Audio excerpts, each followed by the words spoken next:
Welcome to Rotary. I'm Aaron Davis, President-elect, filling in for our club president, Lauren Snyder, who is busy right now. If you haven't heard, Coleman Rhett Snyder was born on Friday, 16 pounds, 13 ounces. 6 pounds. I'm talking about the future, just a few months. Thank you. 6 pounds, 13 ounces, 21 inches. And I want to thank our greeter today, Sarah Laughlin, and roundabout reporter, John Diltz. So please, David Meyer, come up for the pledge and reflection. Now, right after the pledge, we're going to send a greeting to Lauren. So afterwards, please keep standing. And Natalie will come up front. If you could join me in the Pledge of Allegiance. I pledge allegiance to the flag of the United States of America and to the republic for which it stands, one nation, under God, indivisible, with liberty and justice for all. Let's get ready.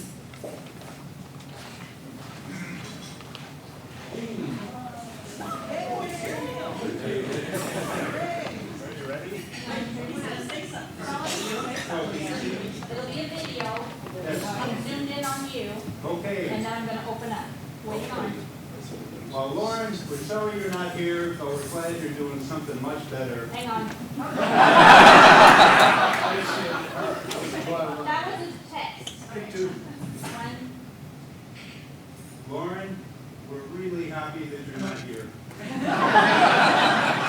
Because you are where you're supposed to be. And everybody here wants to send their love and their big congratulations to you and Morgan and Coleman.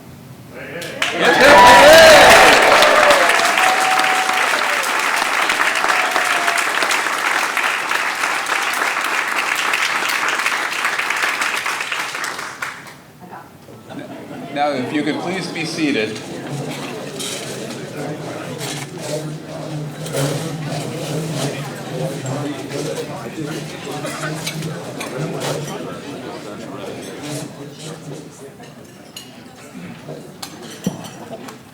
Okay. I'd like to reflect today on politics. No, not our politics. Rotary is an international organization, so I'd like to focus on another country's politics.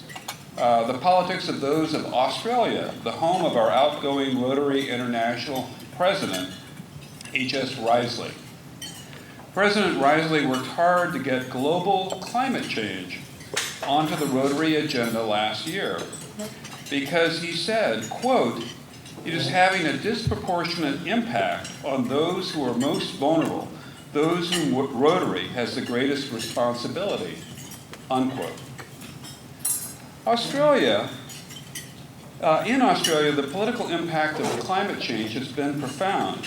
So it's about that challenge of big societal problems like climate change to democracies that I'd like to reflect upon. Australia, the week before last, changed prime ministers again when Malcolm Turnbull was deposed by his Liberal Party colleagues for proposing modest energy policy reform to address climate change. There have been 6 prime ministers in the last 10 years, not one of which has finished their term of office. Depending upon who's doing the counting, this is the 3rd or the 7th time that climate change has brought down an Australian prime minister. Why is this happening down under? Recent polling there shows that 77% of Australians believe climate change is occurring, and 65% think that Australia should be a world leader in finding needed solutions. Much of southern Australia is undergoing a devastating multi-year drought exacerbated by climate change, and the Great Barrier Reef is dying because of higher ocean temperatures. Meanwhile, during this decade of Australian political instability at the top, Australia's coal exports have risen 75%, while their natural gas exports have risen by an astonishing 650%. Australia is positioned soon to become the world's largest exporter of natural gas and is already the world's largest exporter of coal. What are we to glean from any of this? Well, for one, major democracies like Australia are struggling between short-term financial gain and longer-term ecological consequences of those gains. I think that we should reflect on what the outcome in far-off Australia can tell us about how effective popularly elected governments are in addressing the needs of their people in a changing world.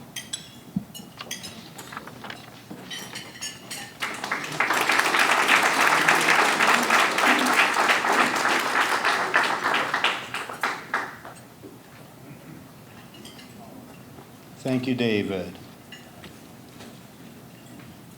So now looking at, Caitlin Lippa, please come up and introduce our guests.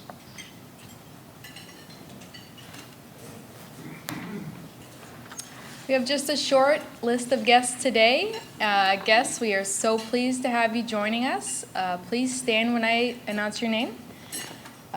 June Takahashi, guest of Jim Bright.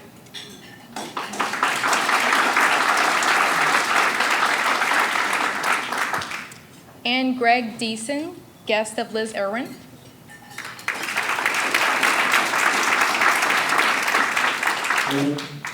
Thank you again for joining us, and we hope you'll consider speaking to someone here about membership. Thank you. And in case you don't recognize June Takahashi, a Rotary scholar, welcome back. It's great to have you here again. Let's see. Oh, in terms of our Rotary family now, of course, the big news is about the Snyder family.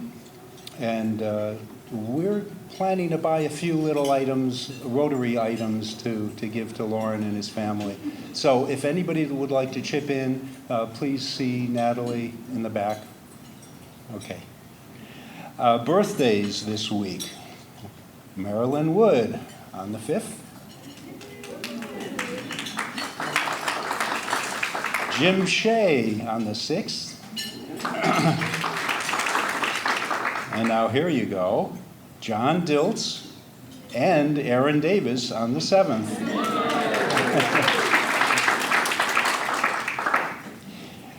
Membership anniversaries this week. Dan Preston, 8 years in the club. So I have, So I have pre-program announcements.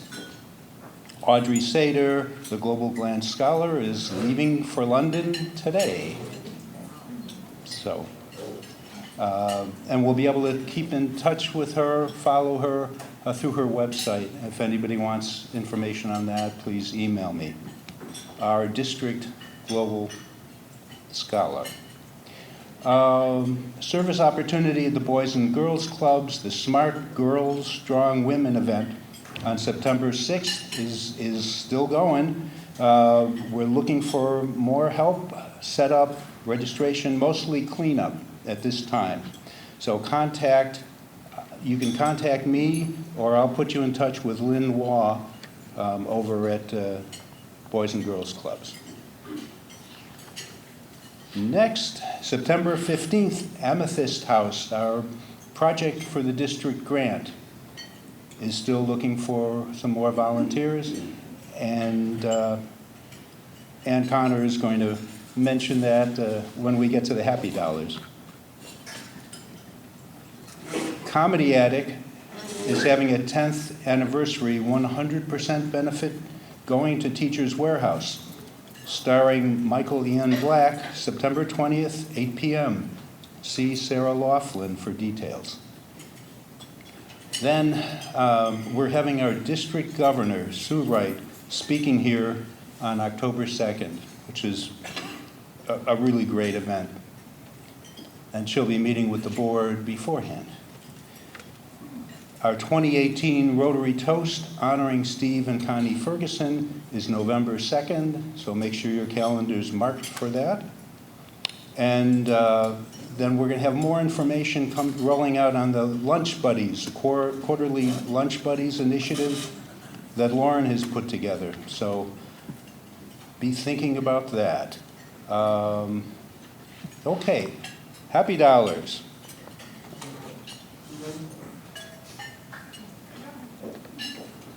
Susie Grant. We had open volunteers for the September 15th painting at Amethyst House. We're looking for more volunteers to take pictures, promote it in the media. So even if you can't hold a fake brush or keep painting, you can come and be fun and be there. We'd like to have a lot of volunteers. Thank you. And now they're going to send out another invite. Thank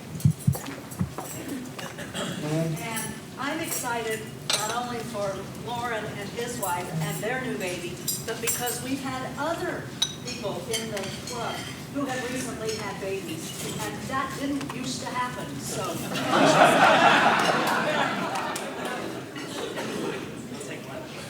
Since I'm standing, I might as well just do mine here. I'm just back from Michigan after having dropped off my baby, who's now 17 years old, at Interlaken. And this is something that we completely did not expect. She decided as a result of a camp that she went there for 3 weeks. She said, I'm going to Interlaken this year. We laughed at her. And she's there. So that's great. Yeah.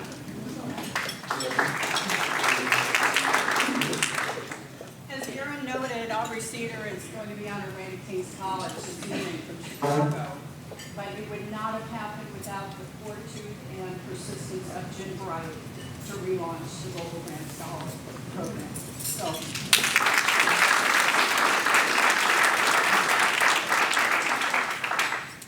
I'm happy that my son's on work at the VA hospital in Indianapolis doing a research project, and he just accepted a new job at Rowley's Children's Hospital. I'm happy about that.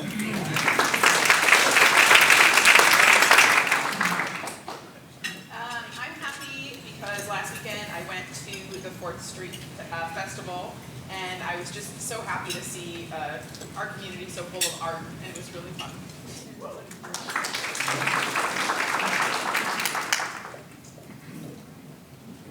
I'm happy because next week I get to go and see my daughter, her husband, and most especially my 1.5-year-old grandson in California. Last month I was at a golf outing up in Michigan and getting ready to tee off on the first hole when a young man came up to me and said, Sir, I just want to thank you for being a Rotarian. And I thought, how does he know? And then I said, oh, well, it's fine. But then he went on to say, he said, Rotary changed my life. Thanks to you, I was able to go to Milan, Italy, and live with the Rotary family for a year as part of a Rotary Youth exchange. So it just reminded me that we Rotarians are touching the lives in a lot of places.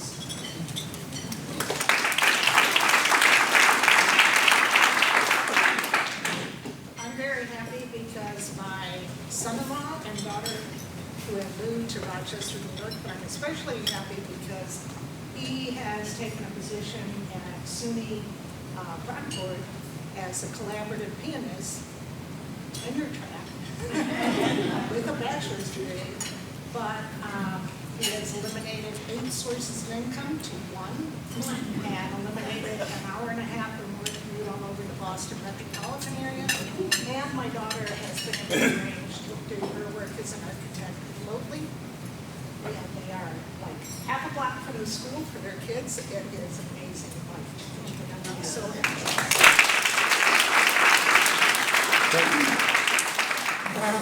One more. I'm happy because my daughter, who had her birthday yesterday, is at her first day back teaching fifth grade math and science today, rather than following through on her threat to buy a one-way ticket to Italy after 10 days of rain in Chicago.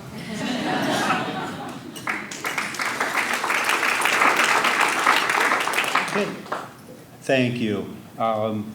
As you know, all of the funds that are collected for the Happy Dollars go to Teachers Warehouse.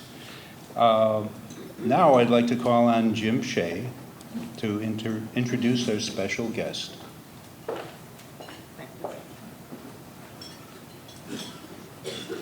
Hello, Rotarians. Well, since it's my birthday week, I thought I'd start with a little self-congratulations. But not for me, for your wonderful program committee. This is a group of people who work very hard on these programs that you get every week, and there's a lot of moving pieces, a lot of schedules to be juggled. So if you're on the program committee, would you please stand and be recognized for all the great work?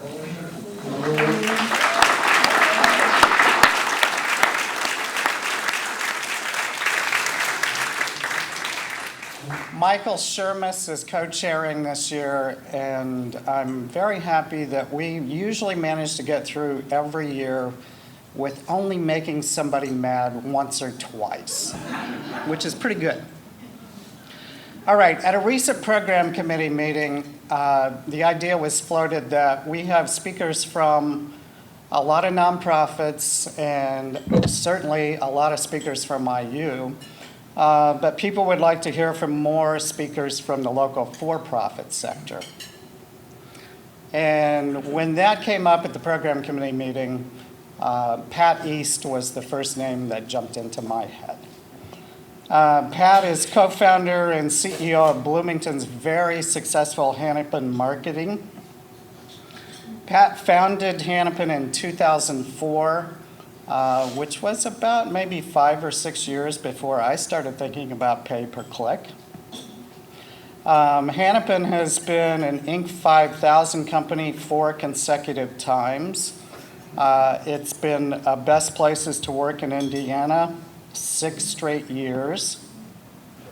Pat is a multitasker. He also teaches search marketing at IU's Department of Information and Library Science, which happens to be part of my school at Informatics, Computing, and Engineering.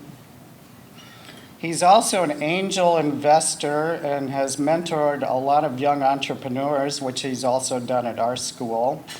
And that has led to his involvement with Dimension Mill, which he's executive director and is also going to talk about today. We at Informatics, Computing, and Engineering have worked with Pat on 2 very successful campaigns on Hennepin, actually, launching IU's first ever engineering program. And I don't know what it is, but when you walk in Hennepin, you know that you're in a place that has it. And that's largely based upon, of course, the leader. So let's give a good Rotary welcome to Pat East.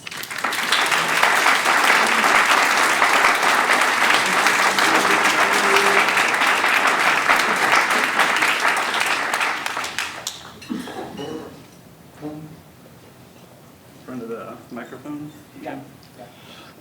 Thank you for having me here today. I wear a couple hats, as Jim mentioned. One is CEO of Hennepin Marketing. So the first half of the presentation is going to be on Hennepin, and then the second half of the presentation is on Dimension Mill, which is the other big hat I wear in the community.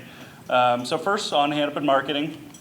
So this is our very first office. So this was 2004. Actually, no, this was probably 2005, 2006. So 2004 is when we started the company in a spare bedroom in our house. And then we moved out a couple years later into this space at $200 a month. We chose this space because it was cheaper than the other place that we found, which was $220 a month. This one did have a window. That was the big difference. And so back then, pennies really mattered. Today, this is who we are. So we're Inc. 5000 company. So just a couple weeks ago, we were named to the list again. Inc. 5000 is a list of the fastest growing companies in the nation. So we've been on the list for 5 straight years. And we recently made the Indiana's Best Places to Work list for the 6th straight year. And this past year, in May, we were named the best place to work in Indiana. Thank you. We have a couple of other brands and kind of mini companies within the agency that we run. So Hennepin Marketing is a digital marketing agency. We specialize in pay-per-click advertising.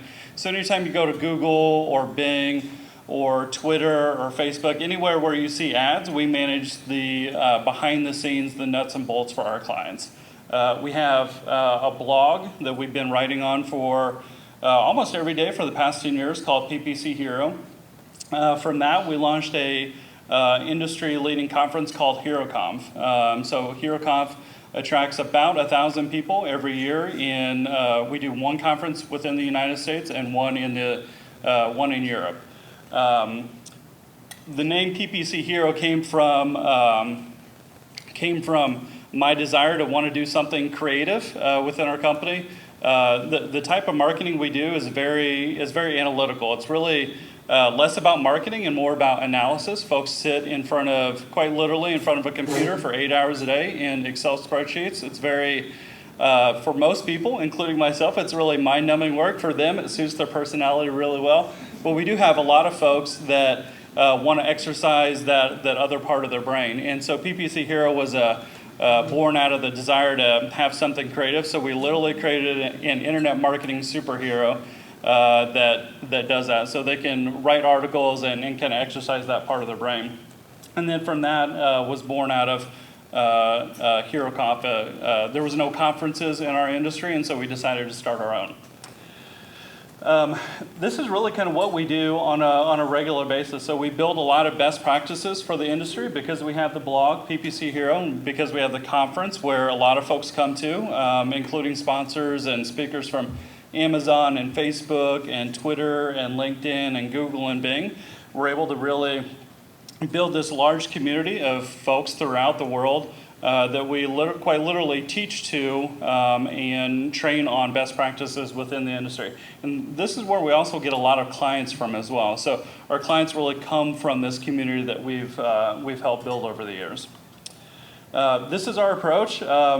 So clients are really interested in how quickly they can grow with us, obviously. So when we manage accounts and campaigns for them, they want to know from start to finish, when am I going to get when am I going to see a return? And generally, for our clients, they see a return that's 250,000% higher than what they would with another agency of similar capabilities. Here's all of our unique advantages. So I won't go through all of them, but kind of the unique ones are probably our partnerships with Google and Bing, and Amazon should be listed up there as well. So these folks visit our office about once a month or so to give us on-site and personalized training. So we got into Amazon because the former Bing trainer moved over to Amazon. It's in Seattle, and so now we get his benefit as well. And there's the upper left-hand corner is our president, Jeff Allen. That's where the executive level insight comes in on all the accounts. So Jeff runs the day-to-day operations at Hennepin on my behalf, which is how I'm able to spend time on Dimension Milk, which is the next project I'll talk about. I left the day-to-day operations about 3 years ago, September 2nd, 2015 to be specific. And Jeff does a real good job of managing everything. And I really only need to spend time kind of towards the back half of the year in planning and budgeting in strategy sessions. Here's some of our clients. So NPR, well, I won't go over all of them. IU is obviously a client. We're really happy that we're able to do some work with somebody locally who's such a big brand name. We do regular work for Home Depot. They have their own in-house team who manages all their pay-per-click advertising for them, but they really rely on us for auditing and training, so they want a second set of eyes to take a look at everything they're doing. Weather Channel is a big client of ours as well. They were recently purchased by IBM.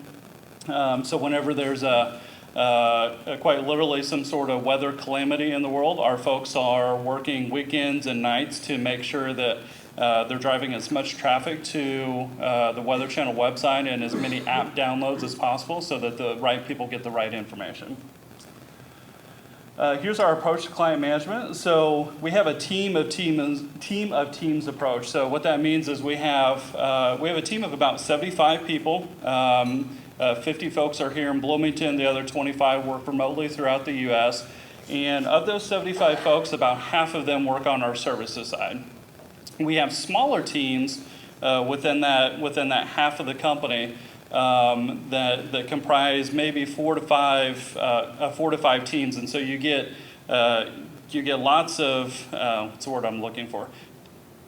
There's a lot of opportunity for innovation because each team is trying to figure out how to do the best thing for their client, and they figure out best practices and teach it to the other team. So this smaller team of team approach really allows us to innovate and grow and do a good job for our clients. Here's the cadence of communication. So there's literally daily communication. There's weekly calls, monthly calls, and quarterly on-site visits. On this previous slide, I wrote, whatever you need, that's what we deliver. We have one client who, when we do quarterly on-site meetings, they're quite literally for the entire week. It's a publicly traded company in San Diego. They have 26 different sub-brands within their bigger brand.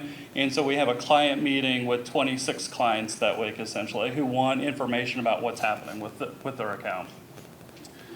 Here's what our clients say. So we focus only on pay-per-click advertising. It's a $20 billion or so industry. And so even though it's a large industry, there's very few agencies that specialize in just this. And so they really like that, especially for the clients that have really large budgets, where they're spending $1 million or more per year. They really like that we have this really deep expertise, and quite frankly, have made a lot of mistakes with clients. They want to know that once they bring us on board, we've been there and done that and aren't going to make those same mistakes with them. Any questions on Hennepin before I move on to Dimension Mill?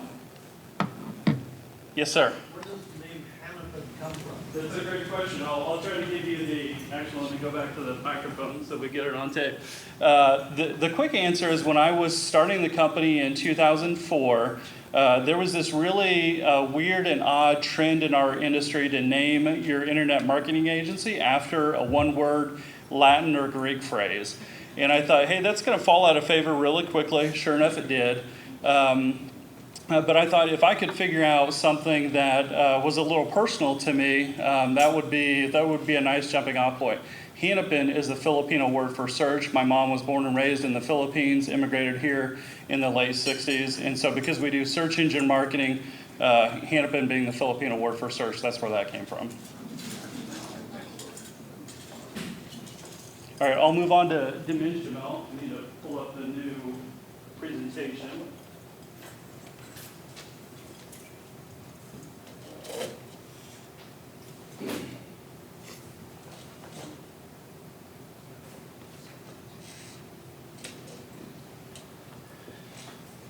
So Dimension Mill is a project that the city has been working on in some form or fashion for almost a decade. The current administration brought me in almost a year ago to after they devoted $4 million to the renovation of the building in the Trades District downtown, which I'll get into a little bit more detail in a second. They brought me in about a year ago, and we've been making a lot of really good progress ever since then. So where I like to start with Dimension Mill, because it really doesn't exist yet, it's still kind of this concept. We've been working on a lot of stuff, but where I like to start is imagine a world where everybody not only has a job, it's the job where it's the highest contribution for that person's life. So whatever your skill set is, whatever your unique gift is to the world, that is what we want you working on. This is going to create more jobs for our community, and it's going to raise wages for our community as well. And here's how we accomplish that. So this is the one of the old Showers Brothers buildings in downtown. So Showers Brothers used to be one of the, not just the largest employers in Bloomington between 1900 and 1950, but it was one of the most influential manufacturers in the world. So at their peak, they were manufacturing 60% of the residential furniture in the United States.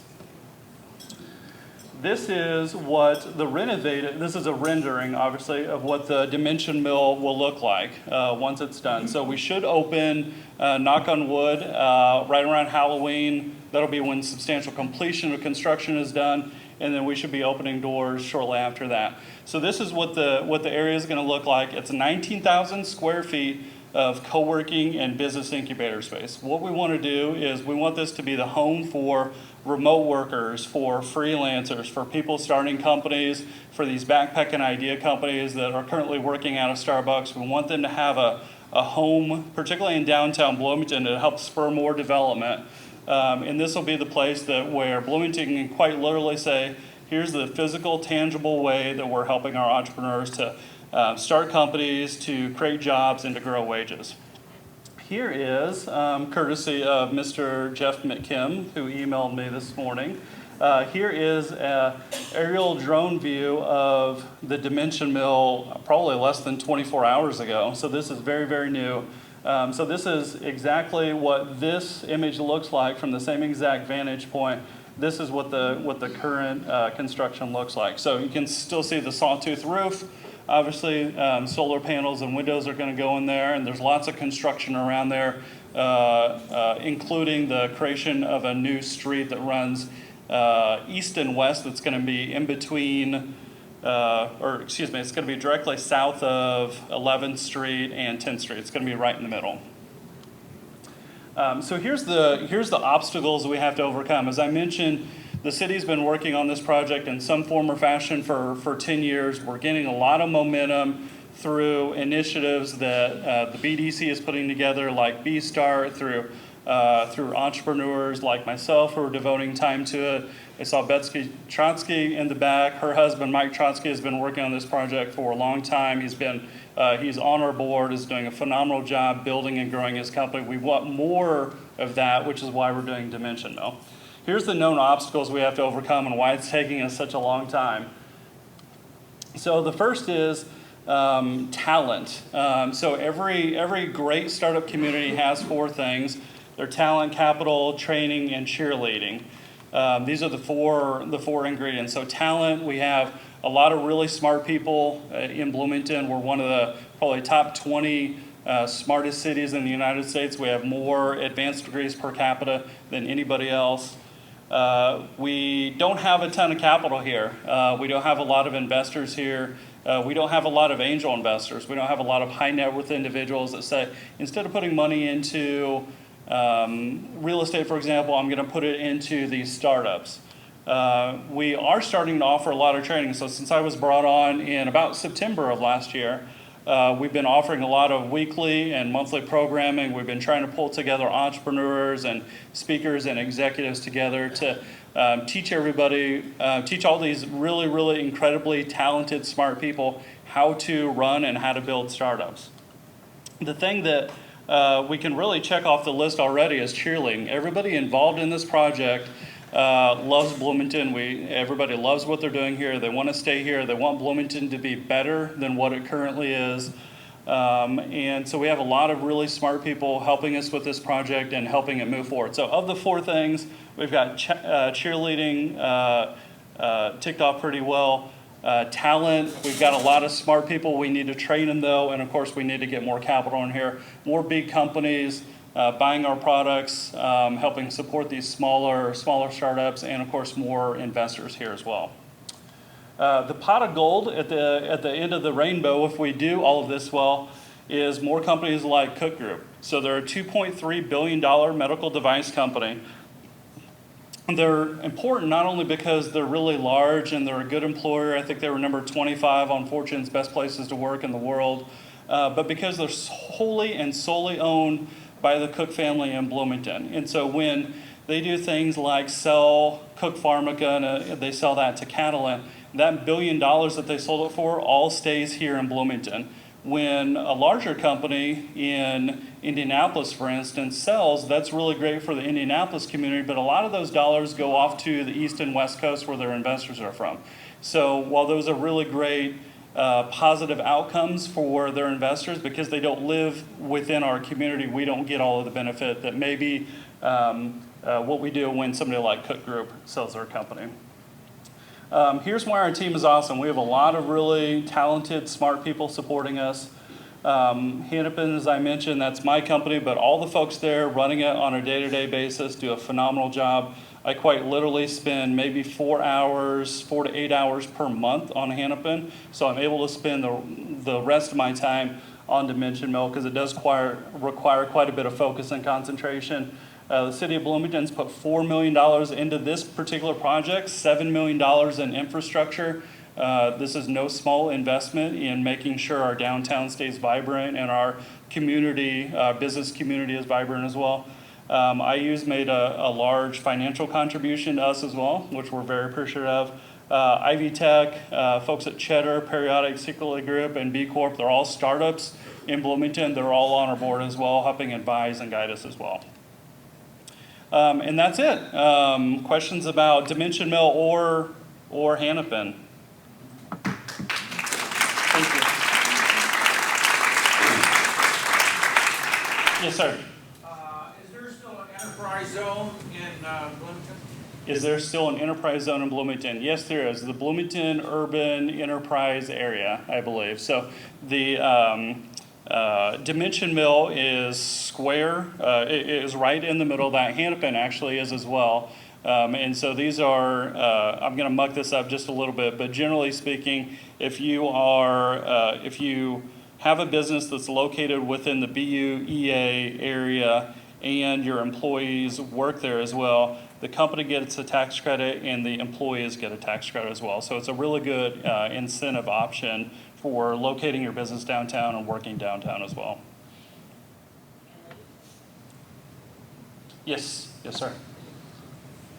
You talked about the difficulties of finding investors. Do you have some paths that you think you can go down to dig up some of those?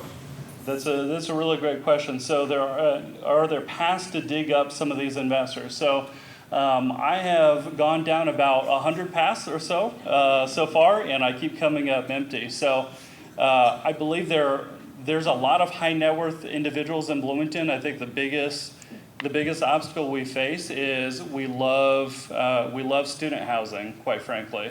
We love that there's students coming in every year. We love that real estate appreciates. We love that students come in from the coast and can withstand higher prices. We love to see physical, tangible things as well. And so moving all that money from real estate to startups where it's largely ones and zeros, it's either going to be, in a year, your investment's either going to be 0 or 100x. Having that parity there is tough to get people to convert from these physical, tangible assets to something that's not so tangible. The reasons to do it are twofold, though. One is angel investments create a significant return. So I've been angel investing for 10 years. My very first investment yielded 16 times the amount of money I put into it. I'm not going to get that with a real estate investment, regardless of how long I hold it. The second thing is, if we don't convert some of this money from real estate to startups, is other communities are doing this at a faster pace, and they've been doing it for a lot longer than we have. So if we don't figure out how to build these startups and give them some capital, then other communities will be able to do this, and we'll look up in 10 years and we'll have a lot of student housing, but we won't have as many companies like Hennepin or B Corp or Secretly or Periodic or Cheddar in other communities as well. So I haven't exactly figured out the right way to convert all these investors. We've been working on it though. And if you have any ideas, I'm certainly open to hearing it. Yes, ma'am. There's been other startups like the Incubator, the Star Center in the past here in Bloomington. How has yours different? That's a fantastic question. How is this different? So the big thing is I was a tenant in Venture previously. When not the current administration, but when it was announced that this project was going to start up a handful of years ago, the very first thing they said was, "We're going to run it exactly like in Venture."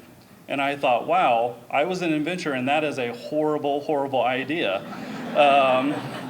And so that's one of the reasons why I'm involved. I started my company with $2,000 out of a spare bedroom. We'll do just under 10 million or so this year. We have 2 global conferences, the client list. Most of those clients you saw in there, I have never spoken to a single client contact there except for Jim. And that was just to say, here's the salesperson you need to talk to. So my team does a phenomenal job. We want more of these companies in Bloomington. I've done it before. We can do it again. We can do it multiple times. It's obviously possible to do it in Bloomington, but it was a long slog to get there. There was a lot more, I took a lot more bruises than maybe what I needed to. And so having mentors that have been there and done that, and concentrating everybody into a single space like Dimension Mill, and having folks from Cook and IU support it.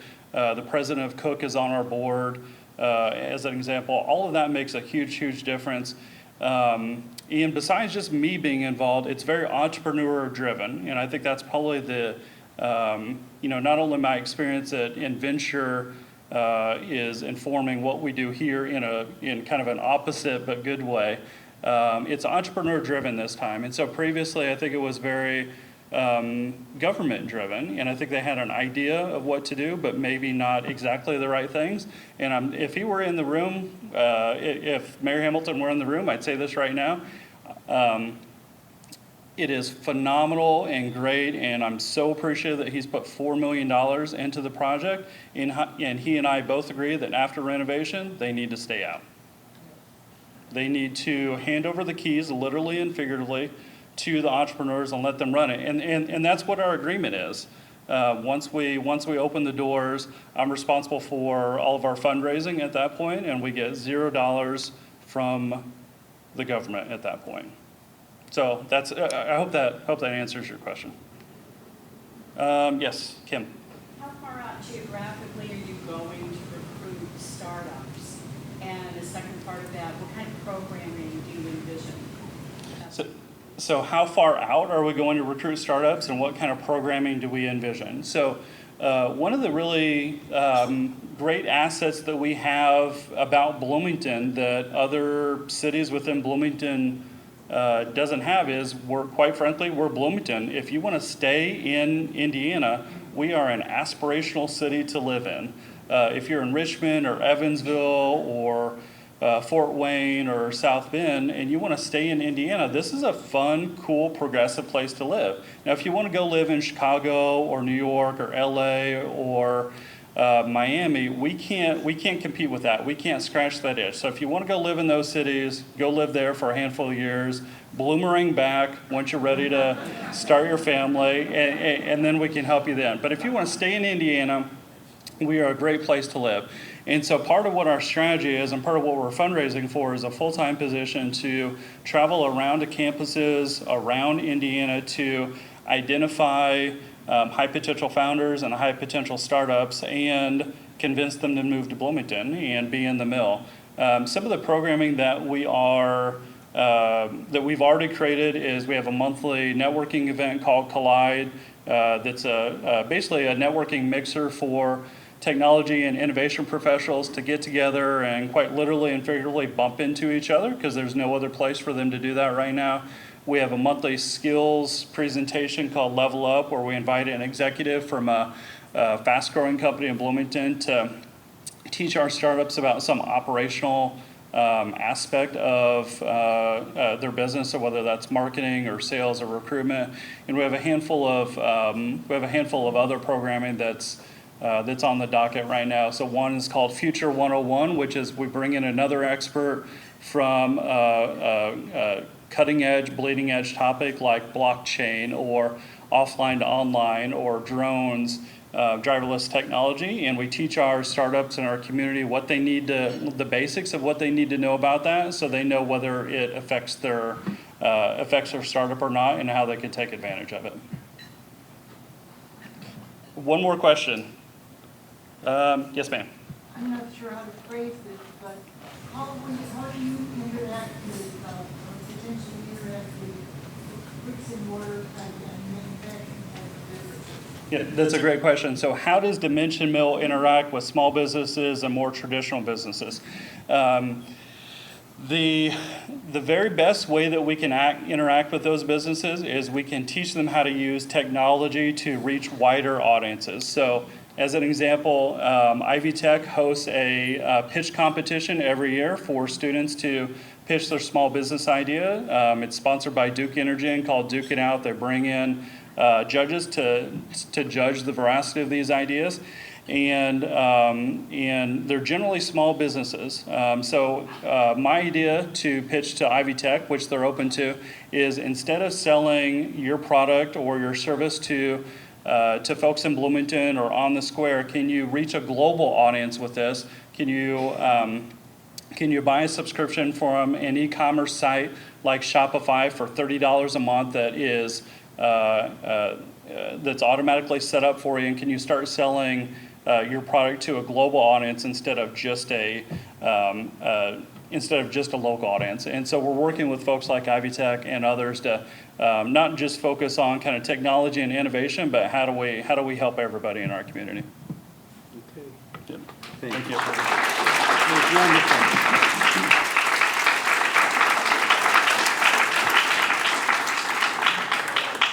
Thank you, Pat East. Every quarter, we're recognizing our speakers by making a little donation to an organization, nonprofit, and this quarter, it's going to be going to the Area 10 Agency on Aging. Next week's program, Professor Selma Sabanovic, the School of Informatics, Computing and Engineering Robotics. Next meeting, our greeter is going to be Peggy Frisbee. Pledge and Reflection by Judy Schroeder. Introduction of guests, again, Caitlin. And then Roundabout Reporter, again, John Diltz. So Lauren's thought for the week, which he gave me beforehand, was, I'm blessed to have my Rotary family as Morgan and I extend our family. Thank you for all your love and support, Lauren.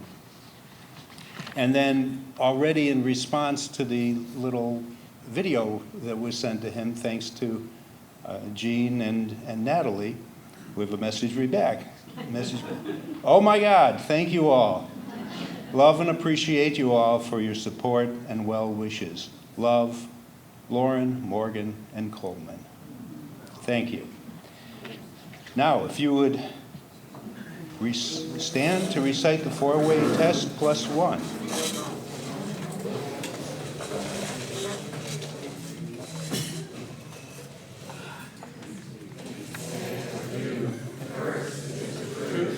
Second, fair to all concerned. Third, build goodwill and better friendships. Fourth, will be beneficial to all concerned.